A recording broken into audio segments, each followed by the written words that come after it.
The following content is provided under a Creative Commons license. Your support will help MIT OpenCourseware continue to offer high-quality educational resources for free. To make a donation or to view additional materials from hundreds of MIT courses, visit MIT OpenCourseware at ocw.mit.edu.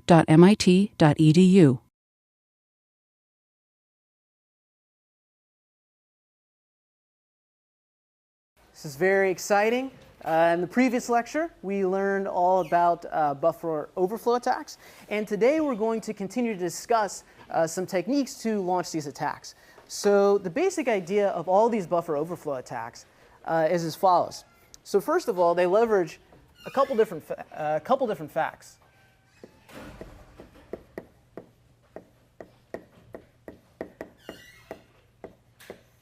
So one thing that they leverage is that system software is often written in C.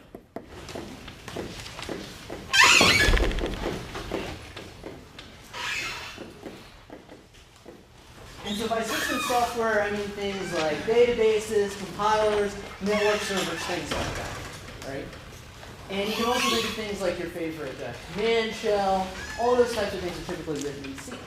So why are these things typically written in C? Well, they're written in C because our community, of course, is obsessed with speed, right? And so C is supposed to be like high-level assembly. It takes us very close to the hardware. And so as a result, all of these various sort of mission-critical systems are written in this very low-level language. Now, the problem with things being written in C is that C actually exposes raw memory addresses.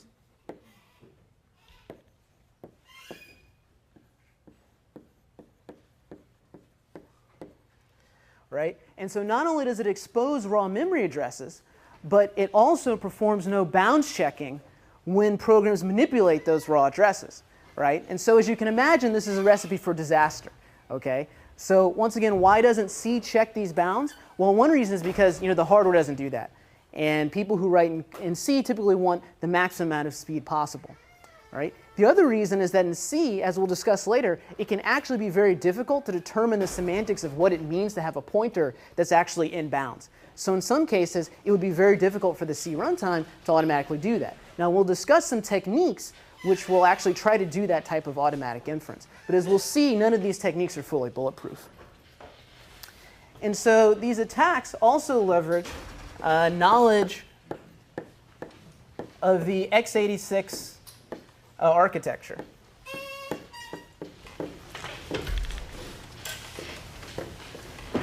And by knowledge of that architecture, I mean things like what's the direction that the stack grows, right? What are the calling conventions for functions, right? When you invoke a C function, what is the stack going to look like? When you allocate an object on the heap, what are those heap allocation structures going to look like? And so let's look at a simple example. It's very similar to something that you saw in the last lecture. So we've got your standard read request up here. And then you've got a buffer that's here. And by now, you've probably trained your lizard brain instincts. Whenever you see a buffer, you're probably filled with fear. That is the right attitude. So we've got the buffer up here. And then we've got the canonical and I. And then we've got the infamous gets command. Right, and then you've got some other stuff here. Right, so as we discussed in lecture last week, this is problematic, right? Because this gets operation here does not actually check the bounds on the buffer. So what can happen is that if the user actually supplies the buffer, actually I should put that guy up here, for example. If that buffer comes in from the user, and we use this unsafe function here, then we can actually overflow this buffer, and we can actually rewrite stuff that's on the stack. So just as a reminder of what that stuff looks like, let's look at a stack diagram here. So let's say here we've got I. Let's say here we've got buff.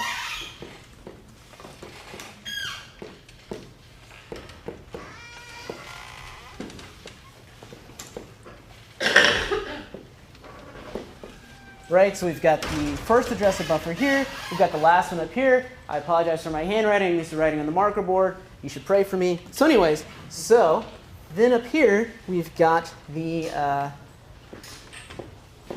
saved value of the break pointer. We've got the return address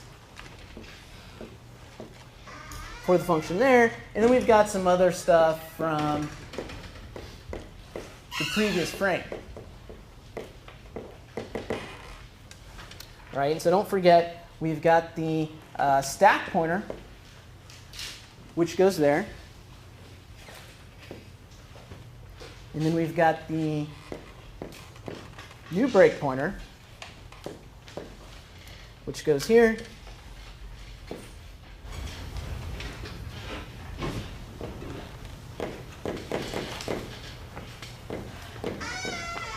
The entry stack pointer goes there. And then somewhere up here, we've got the entry break pointer.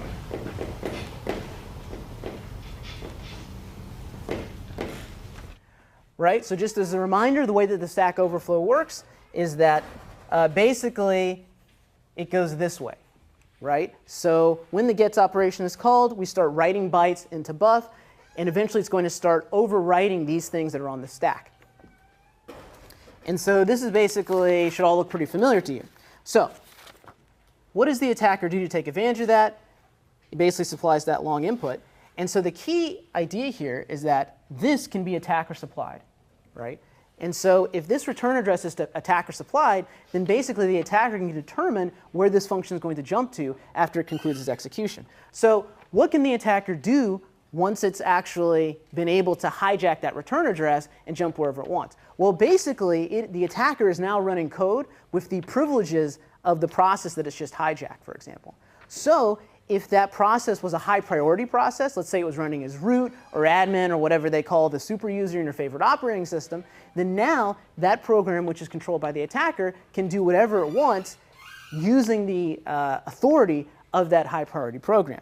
So it can do things like it can maybe read files, it can send spam, let's say if you corrupted a mail server. It can even do things like actually defeat firewalls, right? Because the idea of a firewall is that there's going to be this distinction between good machines that are behind the firewall and bad machines that are outside of the firewall. So typically machines that are inside of the firewall, they have a lot of trust with each other, right? But if you can subvert a machine that's actually inside of the firewall, right, that's great, because now you get to sort of skip past a lot of those checks that those machines don't have because they think that you're a trusted individual.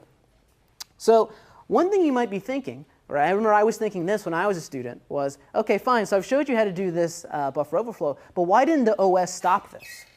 Right? Isn't the OS supposed to be that thing that's sort of sitting around like Guardians of the Galaxy and preventing all this kind of evil stuff from happening? Well, the thing to note is that the OS actually isn't watching you all the time, right? The hardware is watching you all the time, right? Because it's the thing that's actually fetching instructions and decoding them and doing things like that. But to a first approximation, what does the OS do? It basically sets up some page table stuff, and then it basically lets you, the application, run. And if you ask the operating system for services, so for example, you want to send a network packet, or you want to do some IPC or things like that, then you'll invoke a system call, and you'll actually trap into the OS. But other than that, the operating system is not sort of looking at each and every instruction that your application is executing, right? So in other words, when this buffer overflow attacks, it's not like the operating system was looking at each one of these memory accesses for science and chicanery, right? All this address space belongs to you, the subverted process, right? So you get to do with it what you want to do with it, right? Or at least this is the whole C attitude towards life, right? Live fast, die young. So that's why the operating system can't help you right there. So later in the lecture, we will discuss some things that the operating system can do with respect to the hardware so that it can help protect against these types of attacks, right? But once again, it's actually just the hardware that's interposing on every little thing that you do. So we can actually take advantage of some of that stuff, for example, using special types of page protections and things like that that we'll discuss a little bit later. So that's basically an overview of what the buffer overflow looks like. So how are we going to fix these things? So one fix for avoiding buffer overflows is to simply avoid bugs in your C code. right? So this has the nice advantage of being correct by construction, right? If you don't have any bugs in your program, ipso facto, the attacker cannot take advantage of any bugs. That's I'm a professor. I get paid the big bucks to think deeply like that. Now, this, of course, is easier said than done, right? There's a couple of very straightforward things that programmers can do to practice good security hygiene. So for example, like functions like this gets function, right? These are kind of like go-tos. These are now known to be bad ideas, right? So when you compile your code and you include functions like this, if you're using a modern compiler, GCC, Visual Studio, whatever, it will actually complain about that. It'll say, hey, you're using one of these unsafe functions. Consider using, fgets or using a version of sprintf that actually sort of tracks the bounds of things. So that's sort of one simple thing that programmers can do. But note that a lot of applications actually manipulate buffers without necessarily calling one of these functions, right? This is very common in network servers and things like that. They'll define their own custom parsing routines to make sure that things are extracted from the buffers in the way that they want. So just restricting yourself to these types of things won't solve the problem completely. So another thing that makes this approach difficult is that it's not always obvious sort of what is a bug in a C program. So if you've ever worked on a very large-scale system that's been written in C, you'll know that it can be tricky if you've got some function definition that takes in 18 void star pointers. I mean, only Zeus knows what all those things mean, right? And so it's much more difficult in a language like C that has sort of weak typing and things like that to actually understand as a programmer what it means to have a bug and what it means to not have a bug. Okay, so in general, one of the main themes that you'll see in this class is that C is probably the spawn of the devil, right? And we use it because, once again, we typically want to be fast, right? But as hardware gets faster and as we get more and better languages to write large-scale systems code, we'll see that maybe it doesn't always make sense to write your stuff in C, even if you think it has to be fast, right? So we'll discuss some of that later in later lectures. So that's one approach, avoiding bugs in the first place. So another approach is to build tools that allow programmers to find bugs.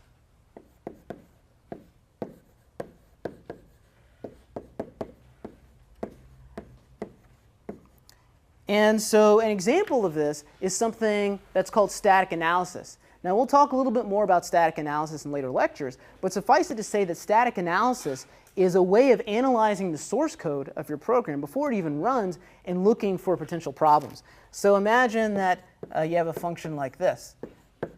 So the popularly named foo function, it takes in a pointer.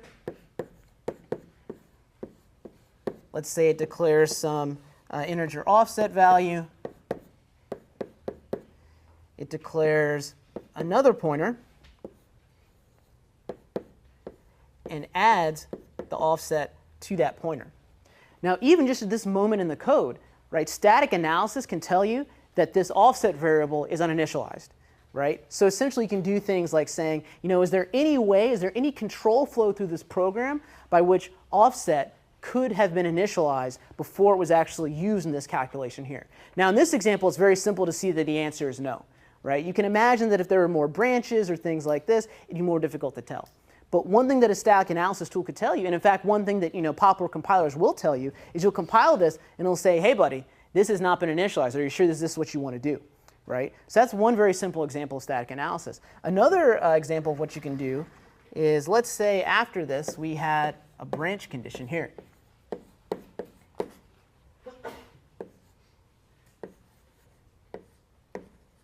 Right? So we say if the offset is greater than 8, then we'll call some function bar and pass in the offset.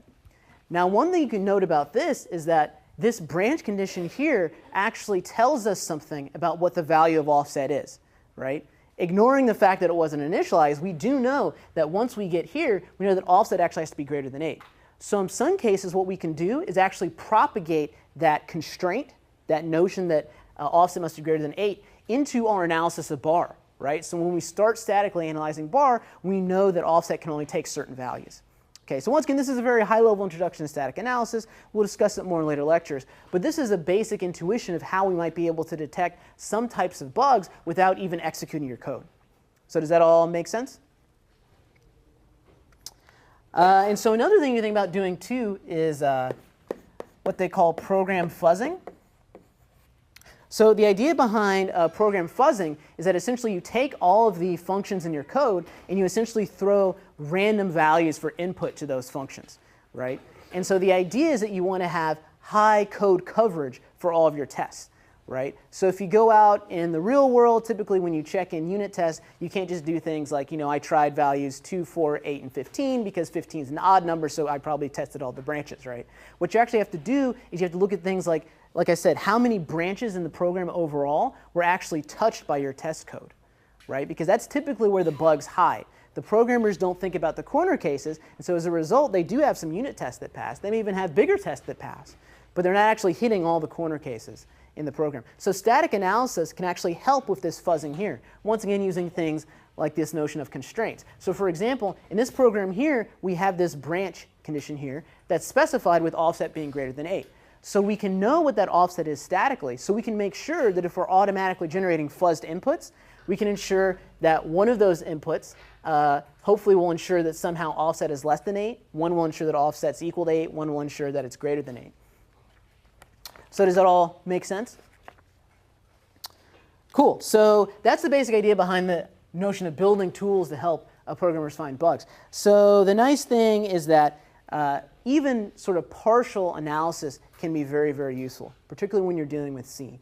A lot of these tools that we'll discuss to prevent against things like buffer overflow or initialized variables, they can't catch all the problems, right? But they can actually give us sort of forward progress towards making these programs more secure. Now, of course, the disadvantage of these things is that they're not complete, right? And so forward progress is not complete progress. And so it's still a very active area of research of how you defend against security exploits in C and just in programs in general. So those were two approaches to deal with defending against buffer overflows. There's actually some other approaches. So a third approach you might think about using is to use a memory-safe language.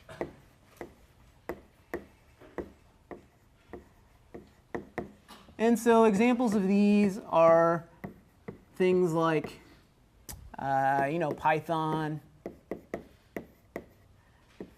Java, C#. We're not going to put up Perl there because people use Perl are bad people. So you could use a memory-safe language like that. And this, to a certain extent, seems sort of like the most obvious thing that you could do, right? So I just told you over there that basically C is high-level assembly code, and it exposes raw pointers and does all these things that you don't want it to do, and it doesn't do things you do want it to do, like check bounds. So why not just use one of these high-level languages? Well, there's a couple of reasons for that. So first of all, there's actually a lot of legacy code that's out there. Right? So it's all fine and dandy if you want to go out and start your new project and you want to write it in one of these memory-safe languages. But what if you've been given this big binary or this big source code distribution that's been written in C, it's been maintained for 10, 15 years, it's been this generational project, I mean, our children's children will be working on it, right? You can't just say, I'm just going to write everything in C# and change the world, right? And this isn't just a problem with C, for example. There's actually systems that you use that you should be afraid of because they actually use Fortran and COBOL code. What? It's like stuff from the Civil War, okay? So why does that happen? Well, once again, the reason why it happens is because as engineers, we kind of want to think like, oh, we can just build everything ourselves. It'll be awesome. It'll be just the way that I want it. I'll call my variables the things that I want. But in the real world, that doesn't happen, right? You show up on your job, and you have this thing that exists, and you look through the code base, and you say, whoa, why doesn't it do this? And they say, listen, okay, we'll deal with that in V2. But for now, we got to make things work because the customers are taking away their money. Right? So there's basically this huge issue of legacy code here, and how do we deal with it? And as we'll see with the baggy bounds system, one of the nice advantages of it is that it actually interoperates quite well with this legacy code. Right? So anyways, so this is one reason why you can't just necessarily make all these buffer overflow problems go away by using one of these memory-safe languages. So another challenge is that, what if you need low-level access to hardware?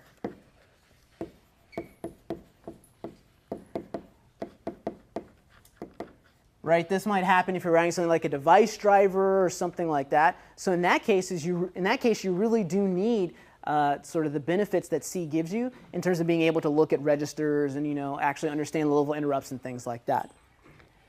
There's another thing too, which people always bring up and which I've alluded to before, but it's performance, right? So if you care about performance, typically the thing that you're told is you've got to write it in C. Otherwise, you're just going to be so slow, you're going to get laughed at Code Academy or whatever. Now, this is increasingly less of an issue, right, the perf stuff, because people have actually gotten very good with doing things like making better compilers that have all kinds of powerful optimizations. And also, there are these things called JITs, which actually really reduce the cost of using these memory-safe languages. So have you guys heard of JITs before? So I'll give you a very brief introduction to what it is. The idea is that think about a language like, let's say, Java or JavaScript. It's very high level. It's dynamically typed, right? It has automatic heap management, things like that. So typically, when these languages first came out, they were all just interpreted, right? And by interpreted, I mean they didn't actually execute raw x86 instructions. Instead, these languages were compiled down to some type of intermediate form. You may have heard of things like the JVM, the Java Virtual Machine bytecode, things like that, right? And basically, you had a program that sort of sat in a loop and took these bytecodes and basically executed the high-level semantic instruction that was encoded in that bytecode. So for example, some of the JVM bytecodes dealt with things like pushing and popping things up on the stack, right? So you just have a program that would sort of go through a loop and sort of operate that stack and simulate those operations. Okay, so that all seemed fine and dandy, but once again, all the speed freaks out there were like, what about the perf? This is too slow, right? You've got sort of that interpreter sitting in that loop and sort of getting in the way of our bare metal performance. So what people started to do is actually take these high-level interpreted languages and dynamically generate x86 code for them on the fly, right? So in terms of just-in-time compilation, that means I take your snippet of JavaScript, I take your snippet of Java or whatever, and I actually spend a little bit of time up front to create actual raw machine instructions, raw x86 that will run directly on the bare metal. So I take that initial performance hit for the JIT compilation, but then after that, my program actually does run on the raw hardware, right? And so things like the perf argument are not necessarily as compelling as they used to be because of stuff like JIT. There's also some crazy stuff out there like asm.js. So we can talk more about this offline if you actually are a JavaScript hacker. But there are actually some neat tricks that you can do by compiling down JavaScript to a very restricted subset of the language that only operates on arrays, right? And so what this allows you to do is actually get rid of a lot of the dynamic typing overhead you have in standard JavaScript. And you can actually get JavaScript code now to run within 2x of raw C or C++ performance, right? 2x might sound like a lot, but it used to be it's things like 10x or 20x. So we're actually making a lot of progress on that front. And so the other thing to keep in mind with performance too is that a lot of times you don't need performance as much as you might think that you do, right? So think about it like this. Let's say that your program is actually I/O bound. Okay, so it's not CPU bound. In other words, let's say that your program spends most of its time waiting for network input, waiting for disk input, waiting for user input, things like that. In those types of cases, you don't actually need to have blazingly fast raw compute speed, right? Because your program actually isn't spending a lot of time doing that kind of stuff, right? So once again, this perf argument here, you got to take this stuff with a grain of salt. And I actually see a lot of students who struggle with this. So for example, I'll ask someone to go out and write me a very simple program to parse a text file. So they spend all this time trying to get this to work in C or C++, and it's super fast and uses the templates and all that kind of stuff. But it's like a one-line solution in Python, right? And it essentially runs just as fast, and you could develop it much, much easier. So you just got to take these perf arguments with a grain of salt.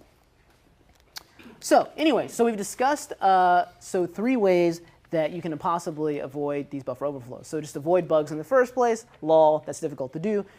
Approach 2, you can build tools to help you discover those bugs.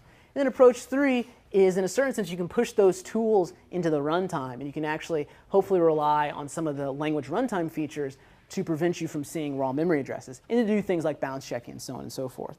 But once again, as we discussed before, there's a lot of legacy C and C++ code out there. So it's difficult to sort of apply some of these techniques, particularly number 2 and number 3, if you've got to deal with that legacy code. So how can we do buffer overflow mitigation despite all these challenges? Besides just dropping out of computer science classes and becoming a painter or something like that.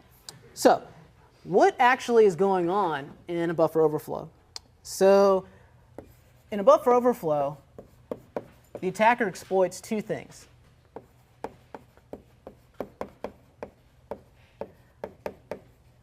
So the first thing that the attack is going to exploit is gaining control over the instruction pointer.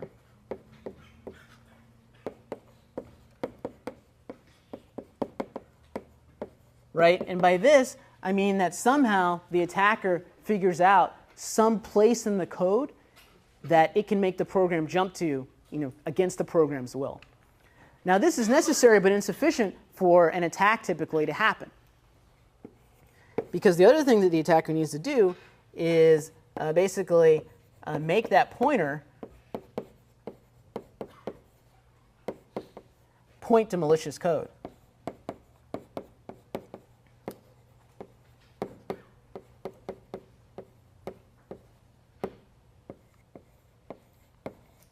Right? So how are we going to basically make that hijacked IP instruction pointer point to something that does something useful for the attacker? So what's interesting is that in many cases it's often fairly straightforward for the attacker to put some interesting code into memory. So we looked at some of those shellcode attacks from last lecture, where you can actually embed that attack code in a string. As we'll discuss a little bit today and more in the next lecture, you can actually take advantage of some of the pre-existing code that the application has and jump to it in an unexpected way to make some evil things happen. Right? So typically, figuring out what code the attacker wants to run, maybe that's not as challenging as actually being able to force the program to jump to that location in memory. So, and the reason why that's tricky is because basically the attacker has to know in some way where it should jump to.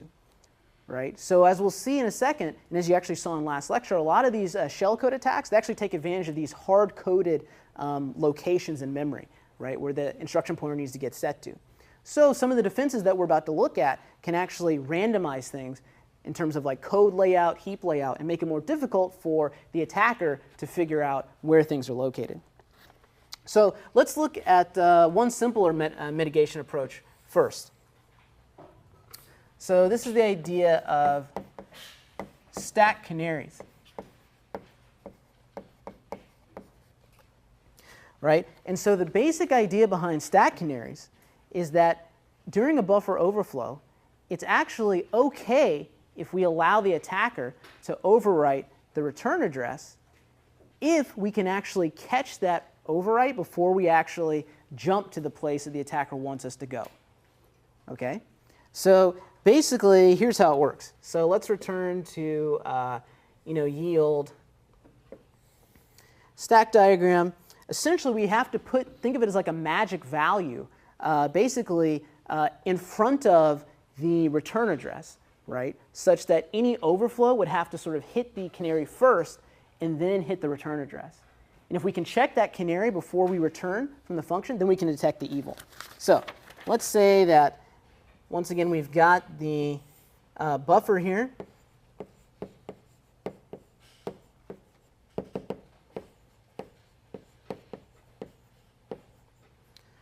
Then we're going to put the canary here.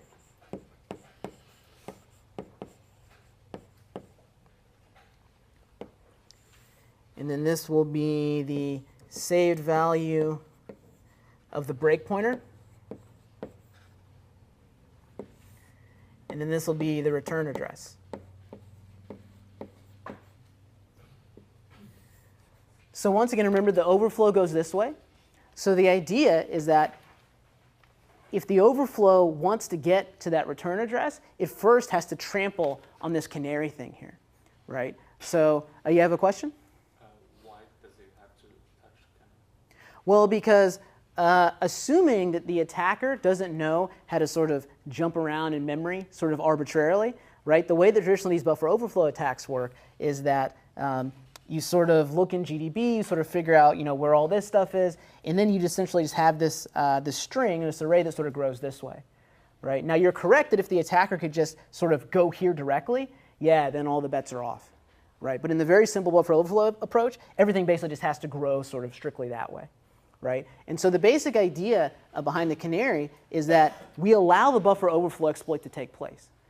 But then we have runtime code that at the time of the return from the function is going to check this canary and make sure that it has the right value, right? And so it's called a canary because, back in the days when PETA wasn't around, you could use birds to test for evil things, and so that's why it's called canary. And my question is, if the attacker is able to overwrite the return address, right, and modifying the canary, how is the check that the canary was not modified is going to be performed? Because so the attacker overwrites the return address, right? So how is the check that the canary was modified? Yeah. So basically, you have to have some piece of code that will actually check this before the return actually takes place, right? So in other words, yeah, you're right. There has to be that ordering there, right?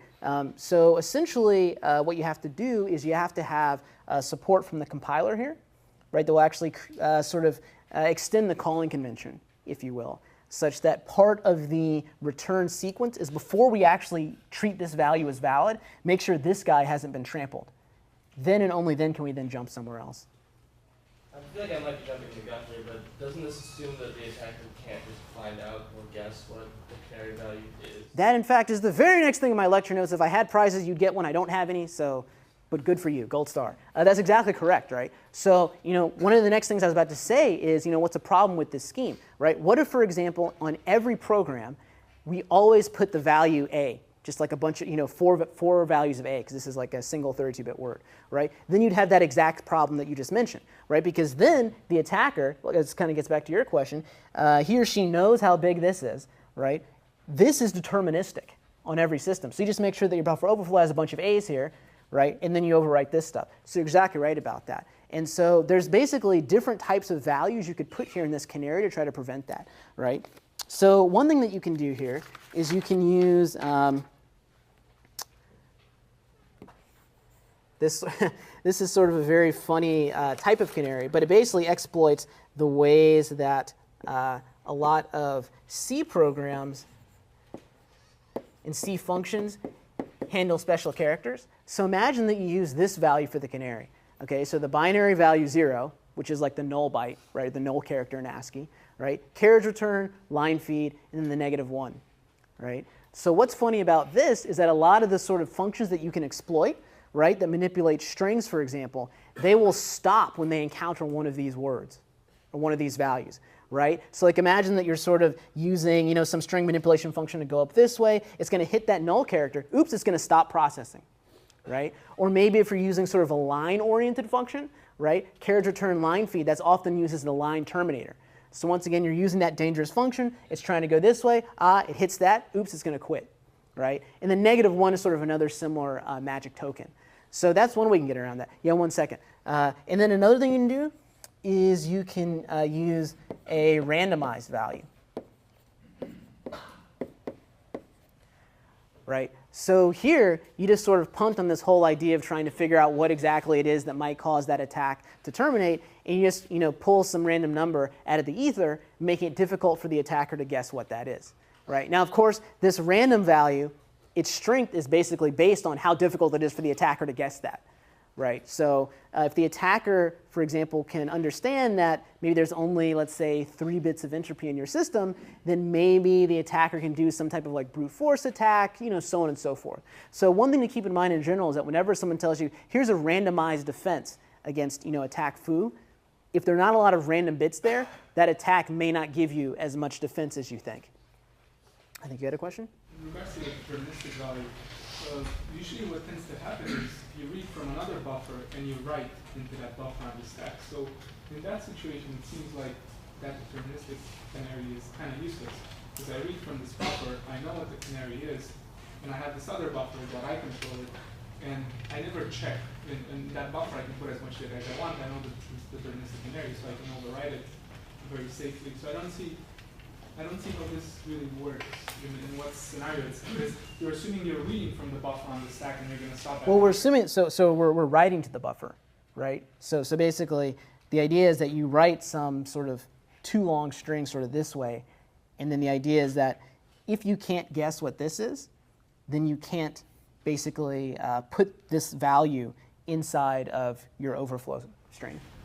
But like, if you said it's deterministic, right? 0, CR, 1. Oh yeah. Right. Okay, so I think I understand your question now. Yes. So if you use this system here with the deterministic canary, and you essentially are not using one of these functions from, let's say, like the standard library that would be fooled by this, then yeah, you can defeat the system that way. But I can use like string CPI, and the destination can be buffer, and the source can be, user input, right?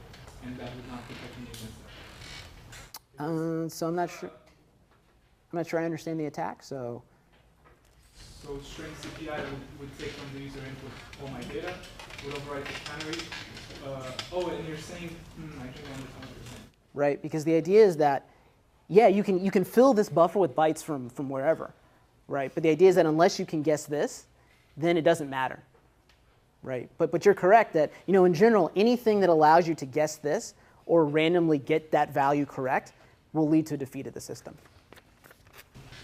In terms of getting enough randomness, can you just take something like the number of seconds or milliseconds since the epoch and use that at the calling time of the function? Well, so as it turns out, a lot of times calls to sort of get data or things like that don't contain as much randomness as you might think, because the program itself might somehow, let's say, for example, have a log statement or a function you could call to sort of get the time that the program was launched or things like that. But you're right, in practice, if you can use something, let's say like the hardware system clock, which is often sort of like the lowest level, better system of sort of time randomness, yes, that kind of thing might work. But even if you can pull the log phone, it still depends on exactly what time you issue the request. And so if you don't have control over how long it takes for your request to get from your computer to the server, then I don't think you can deterministically guess exactly the right time. That's right. I mean, the devil's in the details with all this kind of stuff, right? So in other words, if there's some way for you to figure out, for example, that type of timing channel, right, you might find out that the amount of entropy, the amount of randomness, is not, let's say, the full size of a timestamp, but maybe something much smaller, right? Because maybe the attacker can figure out the hour and the minute in which you did this, but not the second, for example. But yeah, so we'll take one more question and then we'll move on. I was just going to say, for the record, like trying to roll your own randomness is usually like a bad idea, right? Like usually that's correct. They're supplied by the system. Oh yes, yeah, that's very true. It's kind of like inventing your own crypto system, which is another popular thing undergrads sometimes want to do. We're not the NSA, we're not mathematicians, that typically fails. So you're exactly right about that. But even if you use system-supplied randomness, you still may end up with fewer bits of entropy than you expect. And I'll give you an example of that when we talk about address-space randomization. So that's basically how the stack canary approach works. And so since we're in a security class, you might be wondering, so what kinds of things will stack canaries not catch? So when do canaries fail?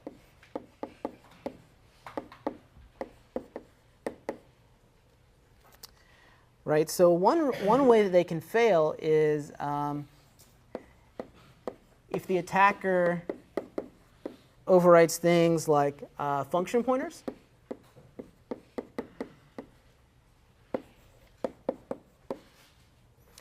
Right? Because if function pointers get hit, there's nothing that the canary can do to prevent that type of exploit from taking place. So for example, let's say you had code that declared a pointer. It gets initialized in some way, it doesn't really matter.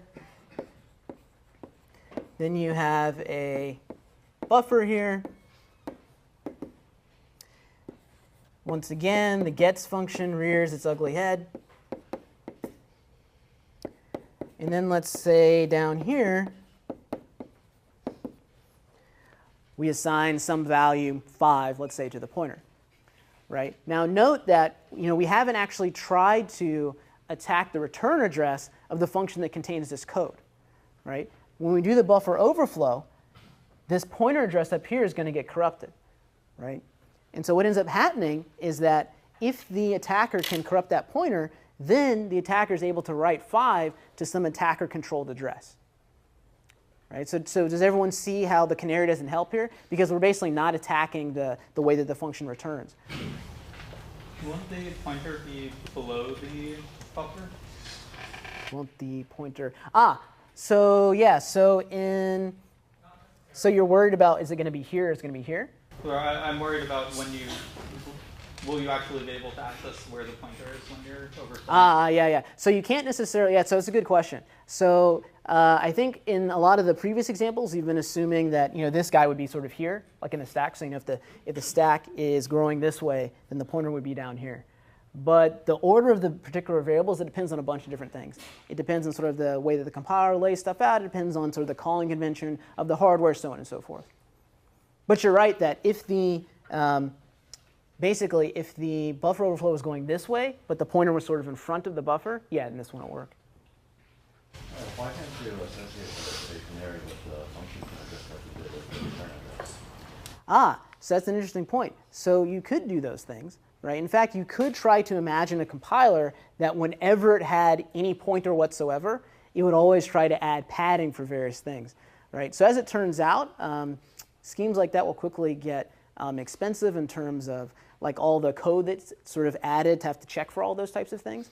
Right? Because then you can imagine that every single time you want to invoke any pointer or call any function, you've got to have this code that's going to check whether that canary is correct.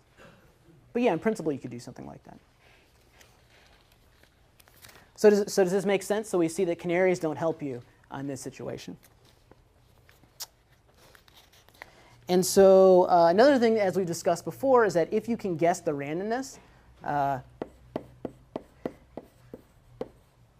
then basically the random canaries don't work.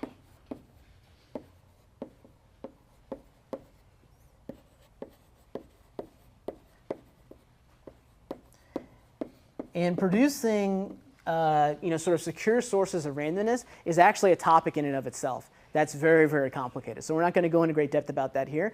But suffice it to say, if you can guess the randomness, everything falls apart. So do canaries usually have less bits in the return address? Otherwise, can you just memorize the return address and check if that has changed? Let's say, so you're saying if the canary here is, let's say, smaller than... So I'm saying, like, the part of the canary is that you know what that value is, and then at runtime you check if it's been overridden. But can't you also, like, memorize the return address value and check if that's going to change? Can't you? Oh, so you're saying can't the secure system, can't it look at the return address and figure out if that's been changed? And then otherwise, yeah. So in other words, if there, well, let me say that. Yes and no. So note that there's still this that's going to get overwritten in a buffer overflow attack. So this may still cause problems. But in principle, if somehow like that, these things were invariant somehow, then yeah, you could do something like that.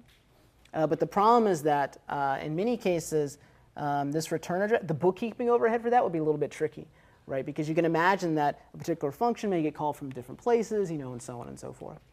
And so just in the interest of time, so we're going to zoom forward a little bit. But then if we have time at the end, we'll come back to some of these questions. So, all right, so those are some situations in which the canary can fail. There's some other places in which it can fail too.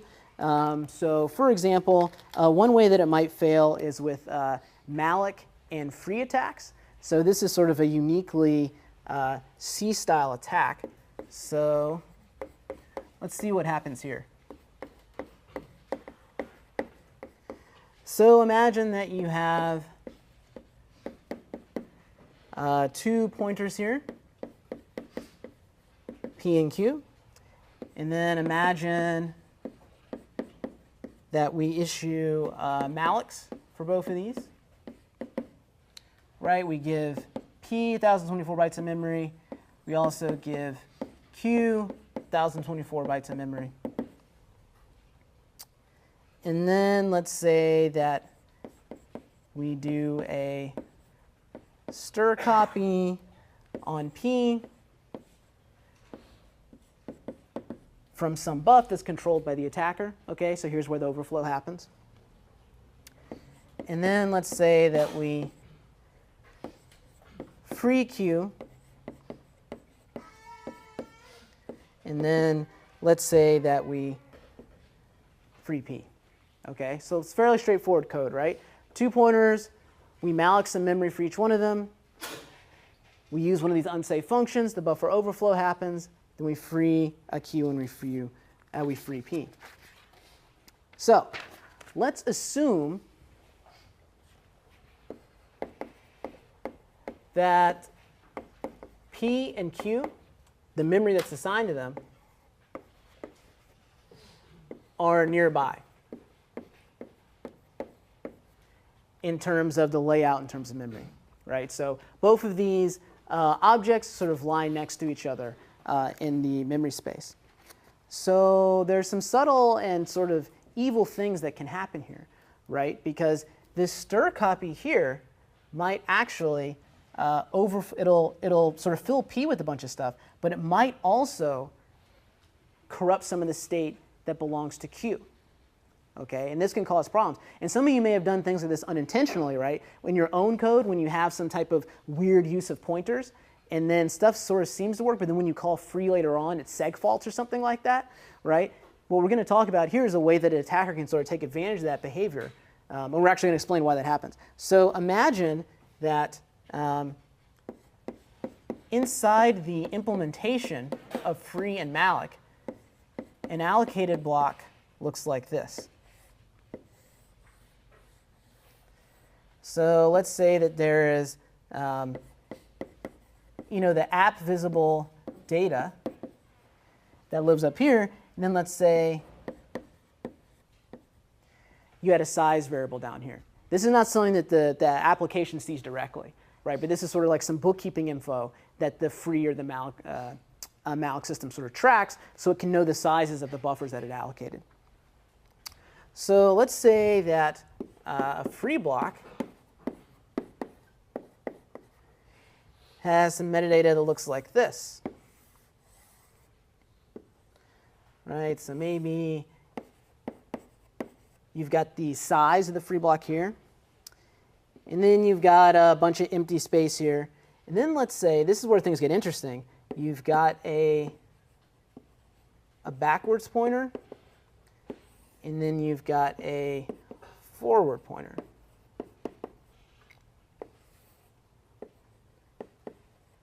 And maybe you got some size data here. Now, why are we having these 2 pointers here? Well, it's because the memory allocation system, in this case, is using sort of like a doubly linked list to sort of track, how the free blocks are related to each other, right? So when you allocate a free block, you take it off of this doubly linked list, and then when you deallocate it, you do some pointer arithmetic, and then you fix these things up, and then you add it back to that linked list, right? So as always, whenever you hear pointer arithmetic, you should think chicanery, right? Because that's where a lot of these problems come about. And so the thing to note is that we had this buffer overflow here, right, in P. If we assume that P and Q are next to each other or very close in memory, then what can end up happening is that this buffer overflow can overwrite some of the size data for the allocated pointer Q, right? So is everybody with me so far? Because if you're with me so far, then basically you can sort of use your imagination at this point and sort of see where things go wrong, right? Because essentially what's going to end up happening is that these free operations, they look at this metadata to do all kinds of pointer manipulations with this kind of stuff, right? So you can basically think of it as, get rid of this guy.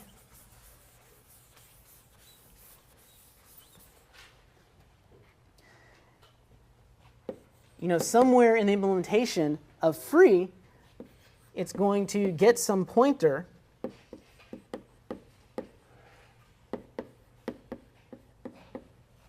based on the value of size, right? Where size is something the attacker controls because the attacker did the buffer overflow, right? So then you can imagine that it does a bunch of pointer arithmetic,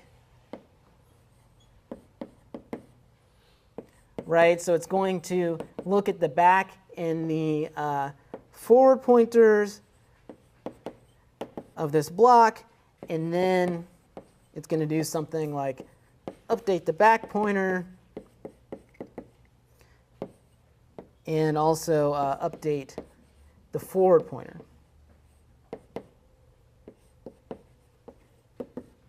right? And the exact specifics of this you don't need to worry about, right? This is just an example of the code that takes place in there. But the point is that note that because the attacker has overwritten size, the attacker now controls this pointer that's passed into the free code.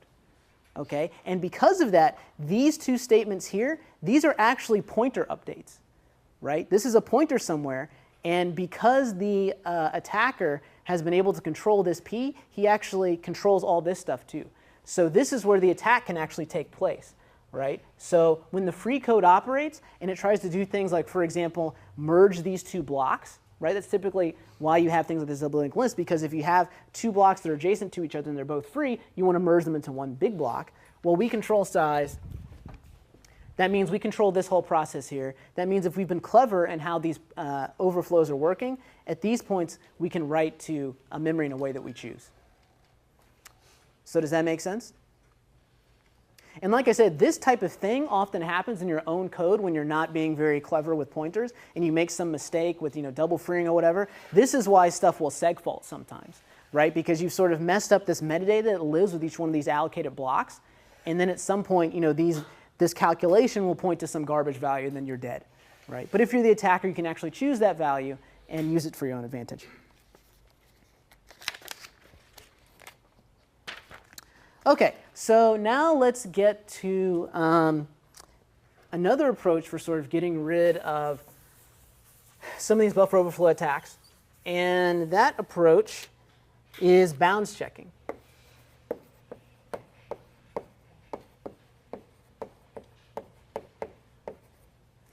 Right? And the goal of bounds checking is to make sure that when you use a particular pointer, it only refers to something that is a memory object, and that pointer is in the valid bounds of that memory object. Right? So that's the base idea behind the idea. It's actually pretty simple. Right? At a high level. Once again, in C, though, it's very difficult to actually understand things like what does it actually mean for a pointer to be in bounds or out of bounds or valid or invalid. So for example, let's say that you have two pieces of code like this. So you declare a character array of 1024 bytes. And let's say that you do something like this. You declare a pointer, and then you get the address of one of the elements in X. Right? So does this make sense? Right? Is this a good idea to do that? It's hard to say, right? I mean, if you're treating this X up here as a string, right? Maybe it makes sense, for example, to take a pointer like this, then you can increment it and decrement it because maybe you're looking for some special value of a character in there. But if this is maybe like a network message or something like that, maybe there's actually some struct that's embedded in here. So it doesn't actually make sense to sort of walk this character by character, right? So the challenge here is that, once again, because C allows you to do whatever you want, it's hard to determine what it is you actually wanted to do, right? And so as a result, it's a little bit sort of subtle with how you define things like pointer safety in C. And so you can also imagine that life gets even more complicated if you use structs and unions. So imagine you had a union that looked like this. It's got some integer value in there. And then you've got some struct. And then it has two integers inside of it.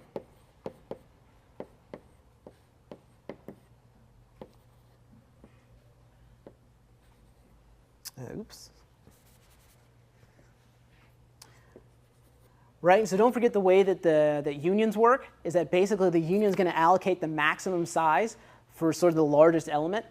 But at any given moment, you typically expect that either this int I will be valid or this struct s will be valid in the union, but not both. Right? So imagine that you had code that did something like this.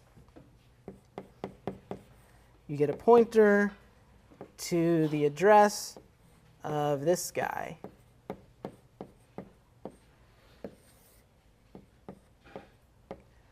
Right? So I get an integer pointer to the address of, in the union, this struct, and then k. Well, I mean, that address, this reference is strictly speaking in bounds, right? There's memory that's been allocated for this. That's not incorrect. But I mean, are you actually at this moment in the program execution treating this union as one of these guys or one of these guys? It's hard to say, right? So as a result of these sort of ambiguous pointer semantics that can arise in these C programs, typically these bound checking approaches, they sort of can only offer a weaker notion of pointer correctness. And so that notion is as follows.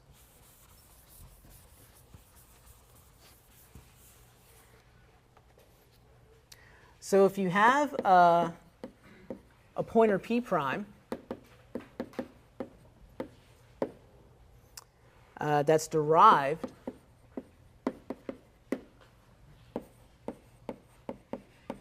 from a base pointer p,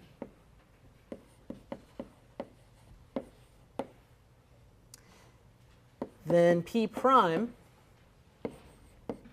should only be used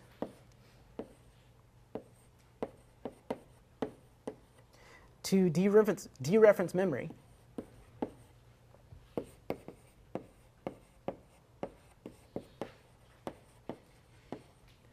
that belongs to that original base pointer.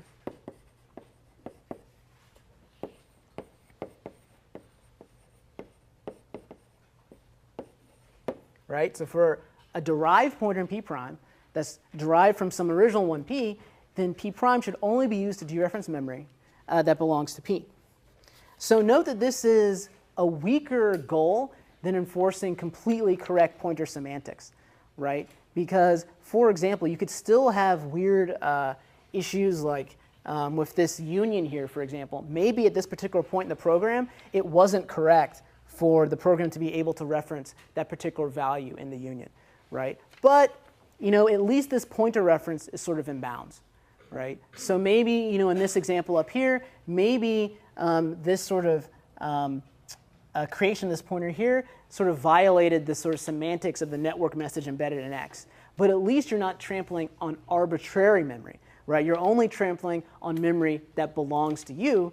And so in the world of C, this is considered success, right? So you have to be happy for the small things. So that's the basic idea. Now, the challenge with sort of enforcing these types of semantics here is that in many cases you need help from the compiler. Okay, so you need help from the compiler, and you typically need to recompile programs to enforce these semantics. So that can be a drag for backwards compatibility. But this is the basic notion of sort of bounds checking. So what are some ways that you can implement bounds checking?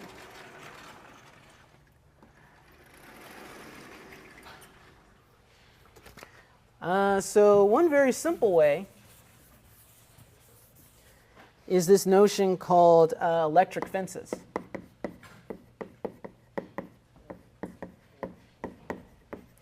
Right? And so the notion here is that for every object that you allocate on the heap, you allocate a guard page that's sort of immediately next to it, right? And you set the page protections on that page such that if anybody tries to touch that, you get a hard fault, right? The hard rule will say that's out of bounds, and then the program will just stop right there, right? And so this is a very simple thing that you can do, right? And what's nice about this approach, actually, is that whenever you have an invalid memory reference, this causes a fault immediately, right? If you've ever debugged a big C or C++ program, one of the big problems is that a lot of times when you corrupt memory, that memory sort of is corrupted silently and sort of for a while, and it isn't until later that something crashes, and then only then you realize something happened, but you don't know what that something is. These typically lead to what they call Heisenbugs, right? Things that have this notion of uncertainty in them. So what's nice about this is that, you know, as soon as the pointer sort of hits here, boom, hits the guard page, everything blows up, all right? Now, can you think of a disadvantage with this approach? Yeah, exactly. So, you know, imagine that this heap thing here was super, super small, but then I've allocated a whole page just to make sure that my little tiny thing here didn't have like one of these pointer attacks, right? So this is very space intensive. And so, like, people don't really deploy something like this in production, right? This can be useful for debugging things, but you would never do this for a real program. Does that make simple? So these electric fences are actually pretty simple to understand. Why does that have to be so large necessarily? So the reason is because this guard page here, you're typically relying on the hardwares like page level protection to deal with those types of things. And so there's like certain minimum sizes you can set for the size of a page, like according to the hardware. So typically like that page is 4K, for example. So getting back to your question, if this is some like super small value here, then yeah, this is like, maybe 2 bytes or whatever, but then you've got like 4K here protecting it. Are you protecting just the heap or individual things that you want? Oh, sorry, yeah. So by heap, I mean like heap object. Yeah, thank you for clarifying. Yeah, exactly. So, imagine like for each malloc you do, you could have one of these, a separate guard page for it. And you do it below and above or just above? You can do either. You tend to worry about overflow above, but there could also be underflow. That's right. That's right. Yeah, you could do either. But once again, depending on this, on the size of the object, now you've got to declare 2 guard pages, right? So now this, sort of quickly gets out of control. But yeah, you could have a bookending once, basically. So that's the basic idea behind that.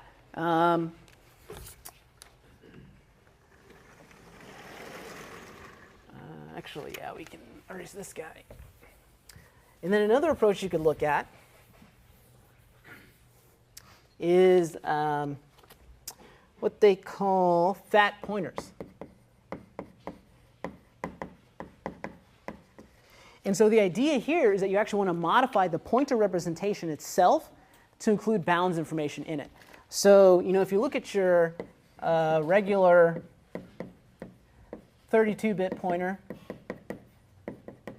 what's it look like?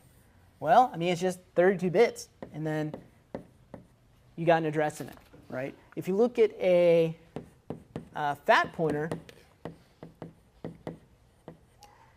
then one way you could think about looking at this is you've got a 4-byte base, and then you have a 4-byte end. So in other words, this is where the allocated object starts. That's where it ends. And then you've got a 4-byte cur address. So this is where the pointer actually is within that bounds, right? So basically what happens is that the compiler will sort of generate code such that when you access these fat pointers, this gets updated, but it'll also check these 2 things to make sure that nothing bad has happened during that update. So for example, you can imagine that if I had code like this,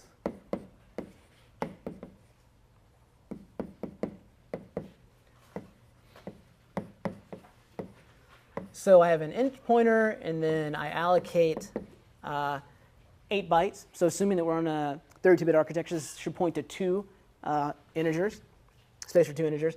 And then I have some while loop that is going to just assign some value to the pointer and then increment the pointer.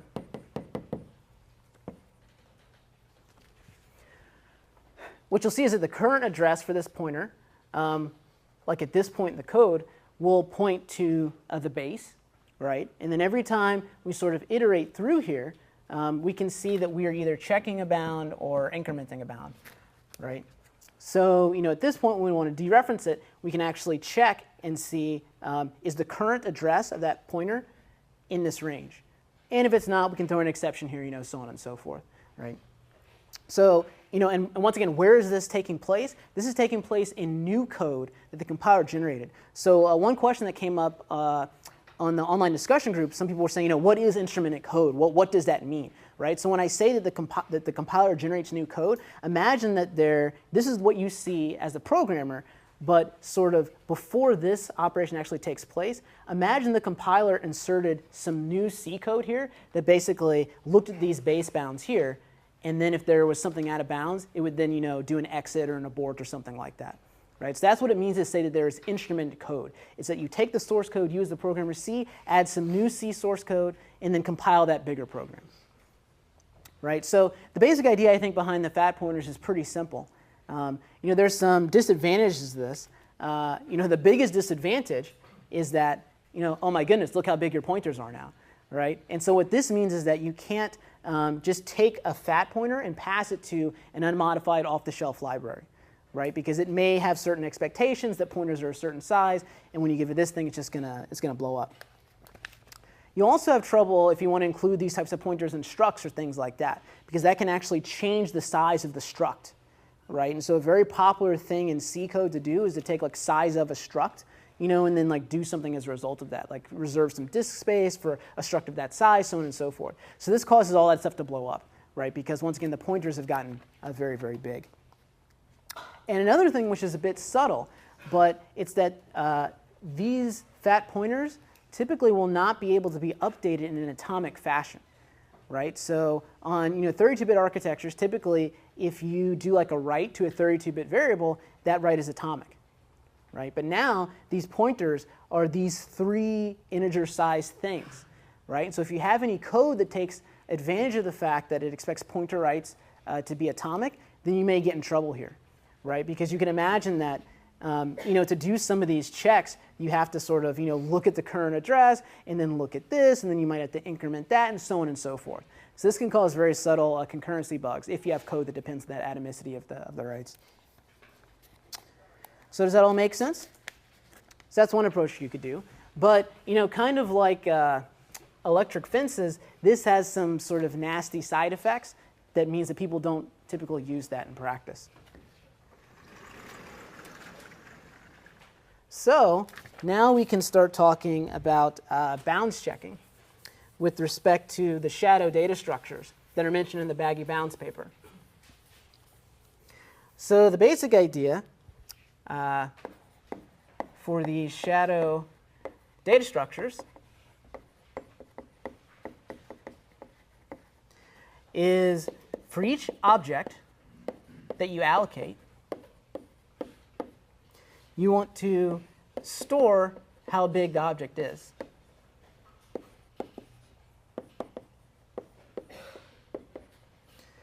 Right? And so for example, if you have some pointer that you call malloc on, right, you need to store that size of that object there. And then note that if you have something that's like a static variable, like this, right, the compiler can sort of automatically figure out what the bounds are for that thing there, right, statically speaking. So for each one of these pointers, we need to interpose somehow on 2 operations. So basically, we need to do arithmetic. So this is things like q equals, p plus 7, or whatever. And then you want to, interpose on dereferencing. So this is something like, q equals, a, or something like that. So what's interesting is that you might think, well, why can't we just rely on dereference when we interpose on stuff, right? Why do we have to look at this sort of point arithmetic here? And similarly, you might wonder the other thing. Like in other words, why can't we just deal with one of these and not have to interpose on both? So we can't just signal an error if we see the arithmetic going out of bounds, because in C, that may or may not be an error, right? So in other words, a very common idiom in C and C++ is you might have a pointer that points to one past the valid end of an object, right? And then you use that as a stop condition, right? So you iterate through the object, then once you hit that end pointer, that's when you actually stop the loop or whatever, right? So if we just interpose on arithmetic, and we always cause a hard fault when we see a pointer go out of bounds, that may actually break a lot of legitimate applications, right? So we can't just interpose on that. And so you might say, well, then why can't we just interpose on dereferencing and just sort of, when we notice that you've sort of touched something out of bounds, we'll just raise the error there. Well, the challenge there is that how do you know it's out of bounds, right? It's the arithmetic interpositioning that essentially allows us to tell, whether or not this thing is going to be legal here, right? Because it's the interpositioning on the arithmetic that allows us to sort of track where the pointer is with respect to its original base bounds. Right, so that's the basic idea there.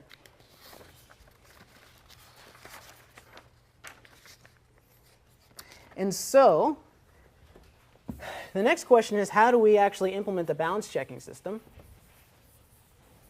Because basically, we need some way to map a particular pointer address to some types of bounds information for that pointer, right? And so a lot of your previous solutions use things like, for example, like a hash table or a tree, right, that would allow you to sort of do lookups, right, in the standard way. So given a pointer address, I do some lookup in this data structure, figure out what the bounds are. Given those bounds, I can then sort of figure out if I want to allow the access to take place or not. Now, the problem with that is that it's a slow lookup, right? Because these data structures, think of it's a tree, right? You're going through a bunch of branches before you can actually hit the value potentially. And even if it's a hash table, what if there's an overflow in the buckets? You've got to, follow chains or do linear probing or things like that. So the baggy bounds paper that we are about to look at actually figures out a very efficient data structure to track some of these bounds, to make that bounds checking very fast. So let's just step into that right now. But before we go into that, let me very briefly talk about how buddy allocation works, because that's one of the things that came up in a lot of the questions. And so one thing that you'll see for these papers is that a lot of times they are not self-contained, right? So they will mention things that they will assume that you know, but you may not know them. Don't get discouraged by that. That happens to me too sometimes. These papers are sort of written in a way that they assume a lot of prior knowledge, so don't get discouraged by that. Luckily, we actually have access to the internet, so we can look up some of this stuff. I mean, imagine what happened in our parents' time. They just didn't understand stuff. They just had to go home, right? So don't be afraid to look stuff up. We got the Wikipedia. It's mostly correct. So how does the buddy allocation system work? So basically what it does is at first, it treats unallocated memory as one big block, okay? And then when you request smaller blocks for dynamic allocation, it tries to split that address space using powers of 2 until it finds a block that is just big enough to work. So let's say that a request came in. Let's say A is going to equal to malloc 28. 28 bytes. And let's just say in this toy example, there's only 128 bytes of memory total. So the buddy allocator is going to look at this and say, well, I have 128 bytes of memory, but it's too wasteful to allocate this whole thing to this 28-byte request. So I'm going to split this request in 2 and then see if I have a smaller block that's just big enough. So it's going to say, OK, I split this as 0 to 64 and 64 to 128. OK, but this block here is still too big, right? Basically what the buddy allocator wants to do is find a block such that the allocated data in the real object, 28 bytes, is at least half the size of that block. Right? So buddy allocator says, OK, this thing over here is still too big. So what it's going to do is it's going to split the memory space again. Right? So from 0 to 32. And then it's going to say, OK, 28 bytes, that is more than half the size of this block here. So now this block is going to be allocated to A. OK? And so it gets this address here. Now, let's say that we have another request that comes in for B, and let's say that we want a malloc 50. Right? So what's going to happen is that the buddy allocator will say, OK, I actually have a block here that's big enough. Right? 50 is greater than half the size of this thing, so I'll just allocate that right there. So we have the system, or the setup where we have A is here. And then we have B here. And then let's say we had another request that came in for 20 bytes. This is actually pretty straightforward because we can put that right here, right? So then we have something that looks like this. And then what's interesting is that when you deallocate memory, if you have 2 deallocated blocks that are next to each other in the same size, the buddy allocator will merge them into a block that's twice as big, right? So if we had free, let's say C, then we go to this situation. We can't do any merging because this is the only possible block that this one could have been merged with because it's the same size, but this thing's still occupied. So then if we do a free on A, then we have this situation here, right, where these two 32 byte blocks were merged into one of size 64, and then this one of size 64 is still out there, right? So it's called the buddy system because, once again, whenever you have two adjacent blocks that are of the same size and that could be merged to form an aligned block, then the system will merge that buddy with this other buddy and then create that new block that's twice as big, right? So the thing that's nice about this system is that it's very simple to figure out sort of where buddies are, because you can do sort of very cutesy arithmetic, kind of like the buddy balance system, baggy balance system works. But anyways, I'm not going to go into those details. This is basically how buddy allocation works. Does that make sense? Right? And then one question that came up a lot in the online discussion is, isn't this wasteful? Right? So for example, imagine that up here at the beginning, I had a request for size 65 bytes. Right? So if I had a request for 65 bytes, I would allocate this whole structure up here, and then there's actually you're out of dynamic memory. Right? You can't do any more allocations. And the answer is yes, that is wasteful, but once again, it's sort of a trade-off, right? Because it's very easy to do these calculations of how to do merging and stuff like that. So if you want sort of finer grain allocation, there are other algorithms for that. It's outside the scope of the lecture, so we can talk about that offline if you want. That's basically how the buddy, the buddy allocator works. So what is the baggy bound system going to do? Well, it is going to rely on a couple of tricks.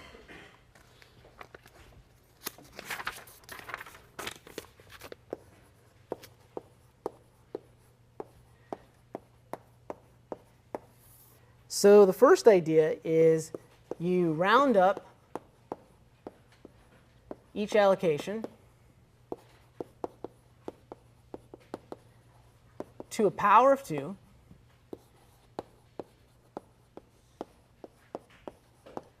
and you align the requests to that power of 2.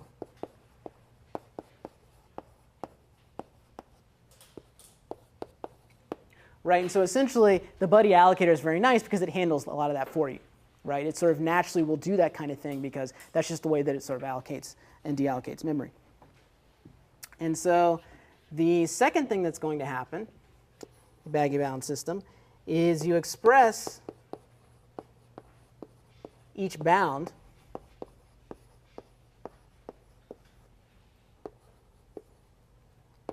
as log base 2 of the allocation size. Right? And so what this means, and so why can we do this? Well, once again, all of our allocation sizes are powers of 2. Right? So we don't need very many bits to represent how big a particular allocation size is. So for example, if your allocation size is 16, then you just need, for the logarithm of that, 4 bits to represent the allocation size. Right? So does that make sense? Right? So this is another popular question here. So this is why you only need a small number of bits here, because we're basically forcing the allocation sizes to sort of hit this quantized sort of way, and they can grow. Like you can only have something of, let's say, 16 bytes or 32 bytes. You can't have, for example, 33 bytes. And then the third thing that baggy bounds is going to do is store the limit info in a linear array with 1 byte per entry.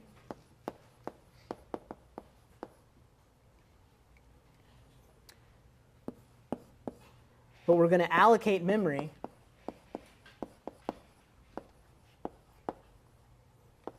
at the granularity of a slot, which in the paper they use 16 bytes as the slot width. So for example, now this next thing, this is one bit that wasn't actually explicitly said in the paper, which if you don't sort of grasp would make the paper very tricky to understand. Right? So imagine that you have a slot size which is equal to 16. So if you do P equals malloc 16, so what's going to happen? So in this bounds table, we're going to say take that pointer divided by slot size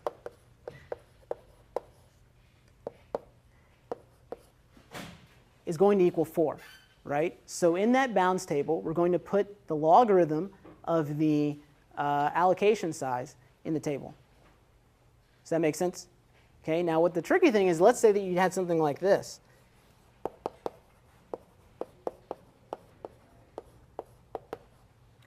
Right, so let's say that you allocate 32 bytes, right? What is the bounds table going to look like there? So here we actually have to update the bounds table. I'm just going to abbreviate it here T for size reasons. We have to update the bounds table twice.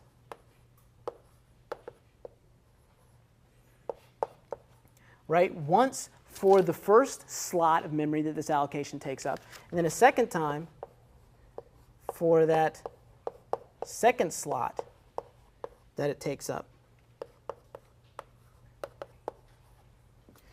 Right, so once again, 32 is the allocation size. This is the log of that allocation size. So for the 2 slots that this memory takes up, we're going to update the bounds table twice. Does that make sense? Right, and this is really the key that I think for a lot of people sort of makes the paper make sense or not make sense. Right, because you have to update that bounds table multiple times depending on the size of the allocation. Excuse me? Oh yeah, sure. So basically the idea is that you've got this bounds table here, and it's got a bunch of different entries, but it basically needs entries to cover all of P's size, all the allocation size. Okay, so in this case it was very simple because basically this was just one slot in terms of the size. Here it's multiple slot sizes, right? And so what's going to happen is that imagine that we then had a pointer that's sort of moving in the range of P. We have to have sort of a backing table slot for each one of those places where P could be, right? And so once again, it's this second piece here that makes the paper a little bit confusing, I think, because it doesn't really go into depth about that. But this is how that works. Okay, so let's see. So armed with the bounds table stuff, what happens if we have C code that looks like this? So you have a pointer, P prime, you derive it from P, and then you add some variable I. So how do you get the size of the allocation belonging to P? Well, you look in the table using this lookup here.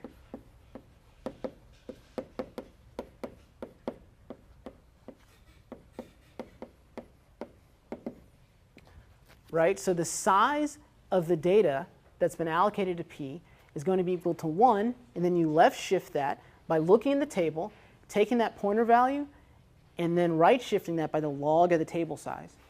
Right? And this arithmetic works out because of the way that we're sort of binding pointers to the table bounds.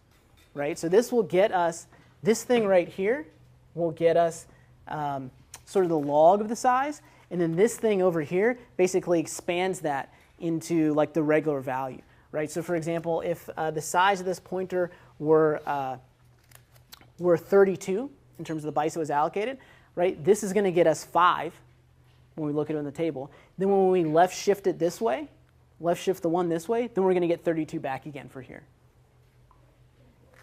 Okay? And then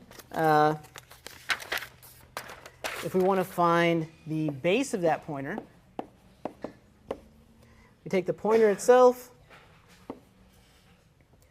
and then we're going to AND that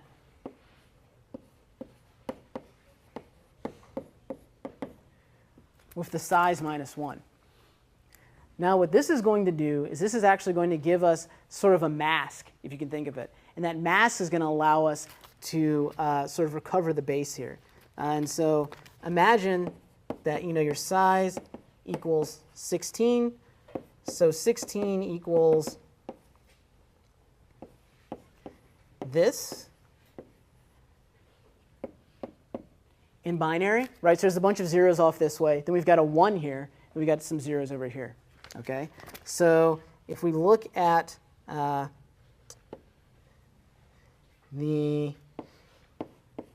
bitwise inverse of 16 minus 1, then actually, sorry. So if we look at 16 minus 1, so what's that going to look like? 16 minus 1 is going to look like, right, something like this. Okay. So then if we take the inverse of that, what is that going to give us? Right, in binary. So basically, this thing here allows us to basically clear the bits that essentially would be offsets from that valid pointer and just give us the base of that pointer. Okay? And so once we've got this, then it's very simple to check whether this pointer is in bounds, right? Because we can basically just check whether p prime is greater than or equal to base.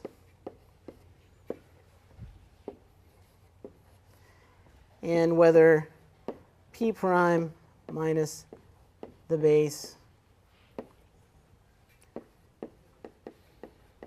is less than size, right? This is just a straightforward thing you do, right? Just seeing whether that derived pointer exists within the bounds we just recovered, right? So at this point, things are pretty straightforward. Now, they have like an optimized check in the paper. I'm not going to go into that in detail, but suffice it to say that all the binary arithmetic, it resolves down to this same thing. They just do some clever tricks there to sort of avoid some of the explicit calculations we do here, right? So that's the basic idea. And so the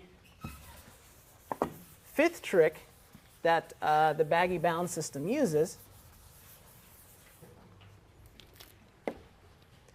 is that it uses the virtual memory system to prevent out-of-bound dereferences of pointers, right? And so the idea here is that, how much time do we have, by the way? Probably like 0? Yeah. So the basic idea here is that if we have a pointer arithmetic here that we detect as out of bounds, what we can do is actually set the high order bit on a pointer, right? And by doing that, we guarantee that if that pointer is dereferenced, then the paging hardware is going to complain. We're going to throw a hard error, right? Now, in and of itself, just setting that bit does not cause a problem, right? It's only when you dereference that pointer that you get to the problems, okay?